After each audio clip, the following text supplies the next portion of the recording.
বাবা মায়ের ত্যায্য সম্পত্তি বন্টনের পর বোনদের প্রতি ভাইদের কি কোনো দায়িত্ব নেই? থাকলে কি দায়িত্ব জানাবেন? বাবা মায়ের রেখে যাওয়া যে সম্পদ সেটা বন্টন করার পর বোনদেরকে তাদের হক যদি দিয়েও দেওয়া হয়, তারপরেও বোনদের প্রতি ভাইদের অধিকার আছে, আবার ভাইদের প্রতিও বোনদের কর্তব্য রয়েছে। অর্থাৎ উভয়ের প্রতি যথাযথ দায়িত্ব পালন করতে হবে। সে দায়িত্বগুলোর ভিতরে সবচেয়ে কমন দায়িত্ব হলো, উভয়ের জন্য মিউচুয়াল দায়িত্ব হলো যে পরস্পরের সাথে সম্পর্ক ভালো রাখার চেষ্টা করবেন, পরস্পরের দুঃখে দুঃখী হবেন, সুখে সুখী হবেন, আত্মীয় হিসাবে খোঁজ খবর নেবেন, সহমর্মিতা প্রদর্শন করবেন, বিপদে পাশে দাঁড়াবার চেষ্টা করবেন। এসব কাজগুলো সর্বাবস্থায় করতে হবে। বাবা মার রেখে যাওয়া সম্পদ বন্টন করে দিয়েছেন, বোনদেরটা দিয়ে দিয়েছেন, এর মানে এই নয় যে সম্পর্ক শেষ হয়ে গেল। এটি মনে করাটা একেবারেই ভুল।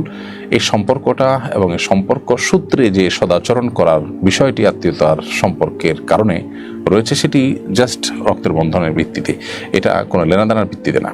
লেনদেনের ভিত্তিতে বা টাকা পয়সার স্বার্থ আছে সেই ভিত্তিতে কারোর সাথে সদাচরণ করছেন, সেটা তো অন্য মানুষদের সাথে হবে।